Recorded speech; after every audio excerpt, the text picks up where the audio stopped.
Essa aqui é a segunda parte, então, que a gente vai falar de medicamentos, aquela na parte 1, né, continuando. Então a gente tem o Tilenol, né, que não tá pagando nada para essa exibição no nosso canal. É uma desgraça mesmo, viu, gente? Pobre não tem jeito. Mas uma hora eles vão ver. Bom, e esses medicamentos são muito comuns, né? É um medicamento que é considerado o que a gente chama de OTC, ele é livre, né, à venda. É um medicamento livre de prescrição médica, então a pessoa pode comprar na drogaria sem problema algum. Isso significa, sabe o quê? Exatamente. A pessoa se intoxica com esses medicamentos.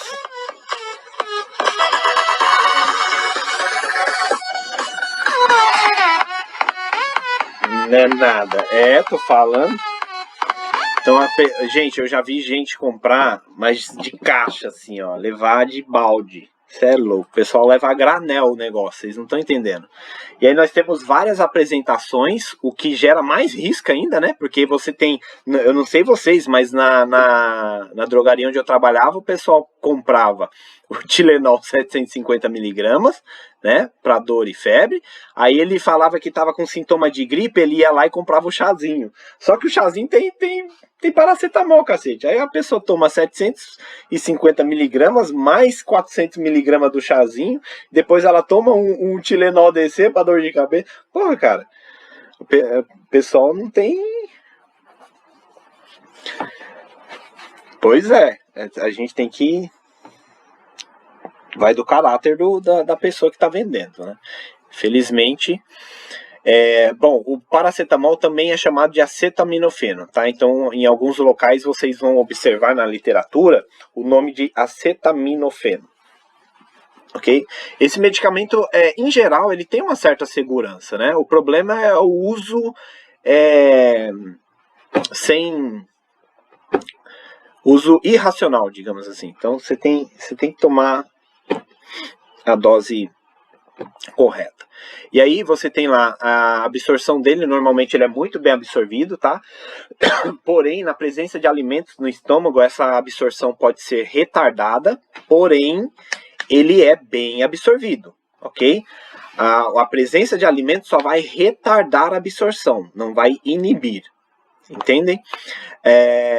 E aí você tem o pico de concentração plasmática de 30 a 45 minutos e o tempo de efeito, né? Normalmente até em menos tempo você já começa a sentir o efeito do medicamento. Tá? Ele tem um volume de distribuição considerável de 0,7 a 1,2 litros por quilo. A taxa de ligação a proteínas plasmáticas comparando ao ácido acetil salicílico é bem menor, né, que você tem 10 a 25%, e aí dos pontos chaves da toxicidade dele é o metabolismo, que é hepático, ok, e a eliminação renal. A meia-vida dele, ou seja, a concentração que ele vai reduzir pela metade a cada 1 a 3 horas, tá? Isso dependendo de caso na overdose, pode chegar até 12 horas para você conseguir eliminar metade da concentração anterior. E aí o mecanismo de toxicidade dele se dá por conta da metabolização por enzimas da fase 1, lá no fígado, por enzimas do citocromo P450.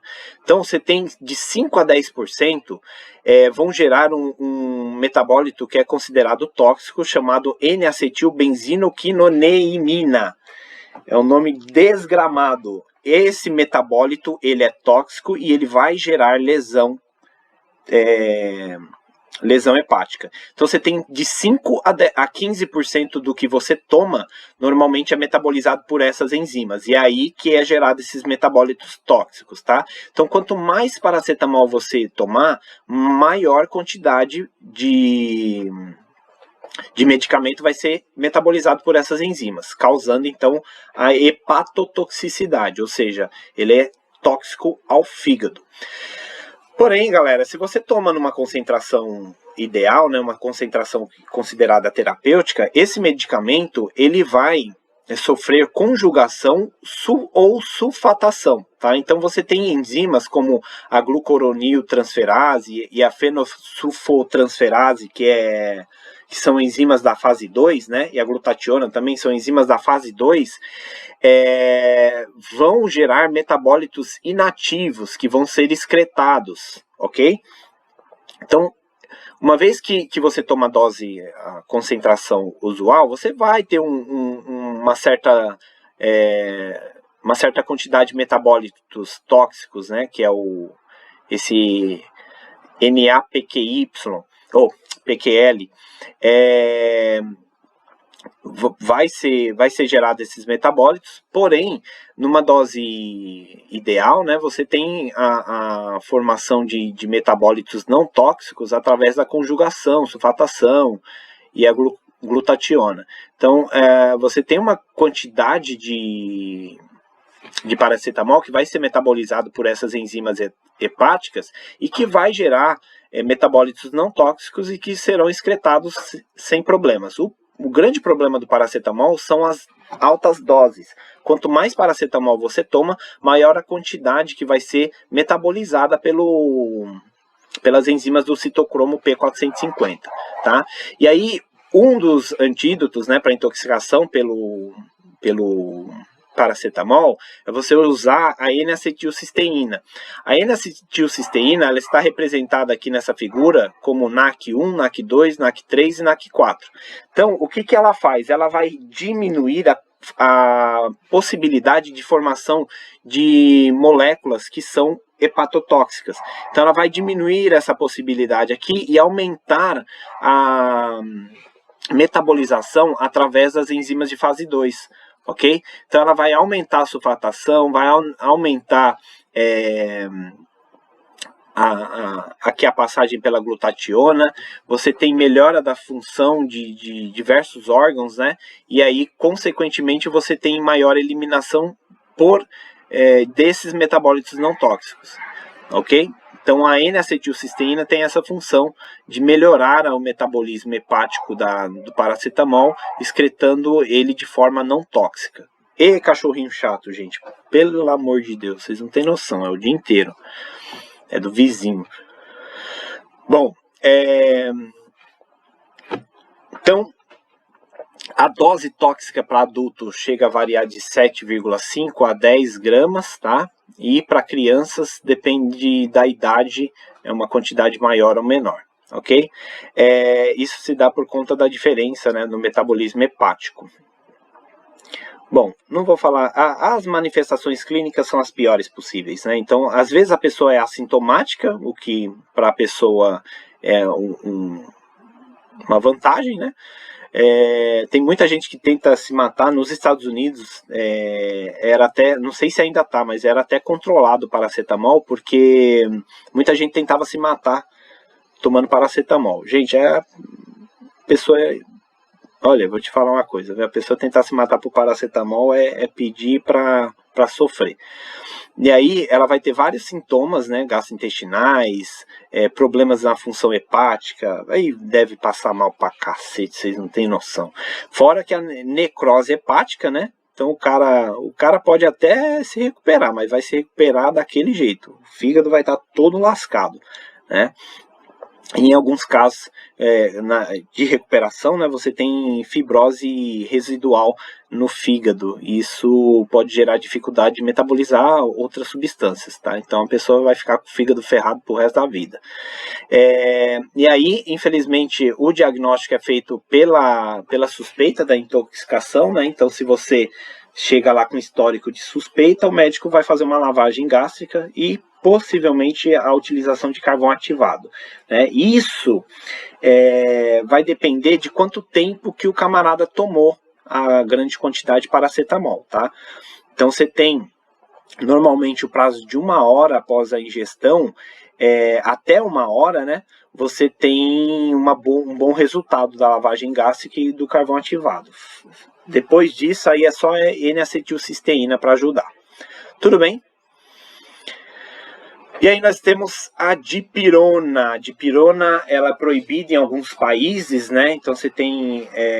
no Brasil ela não tem proibição nenhuma, mas nos Estados Unidos, no Japão, na Austrália, então vários países você tem a proibição da dipirona por conta de um dos problemas que ela pode causar.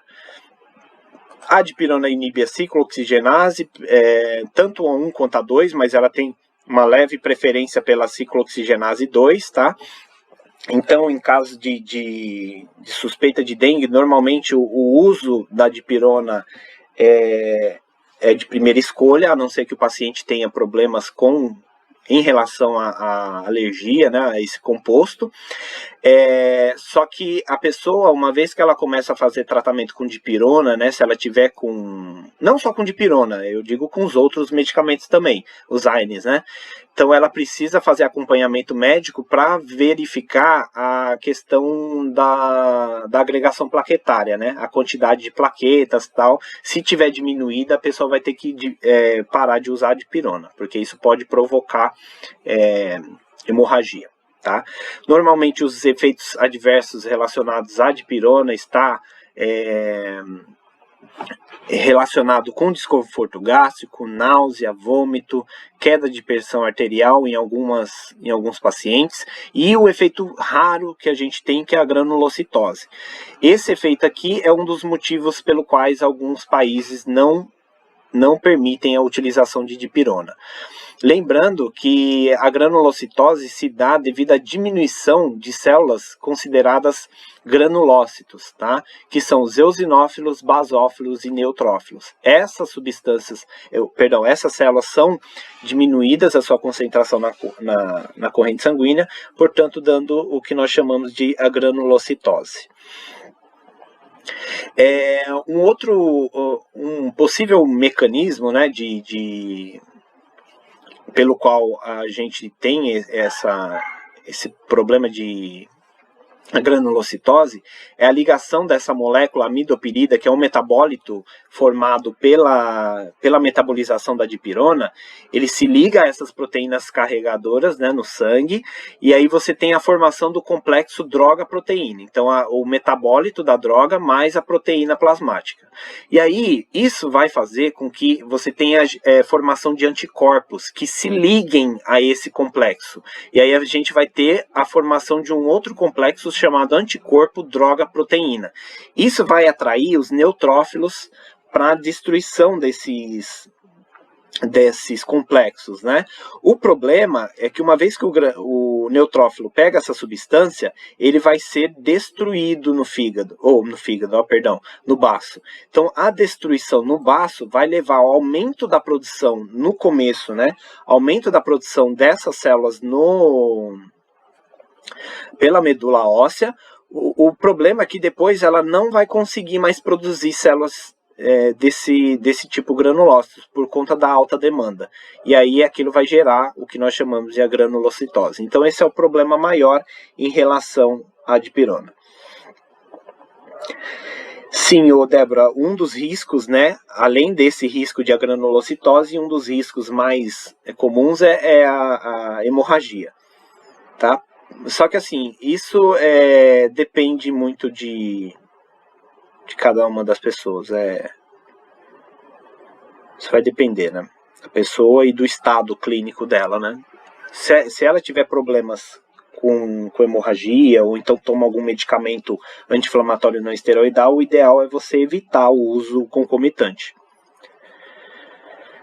E aí, no caso da overdose, né, da superdose da dipirona, o que é feito também é lavagem gástrica e uso do carvão ativado, ok? E aí a gente também pode fazer hemodiálise, ou hemofiltração, hemoperfusão, ou então filtração plasmática para diminuir os níveis dos metabólitos, que é o principal metabólico, né, metilaminoantipirina. Beleza? Então vou parar por aqui essa parte do vídeo para depois a gente continuar com intoxicações por opioides.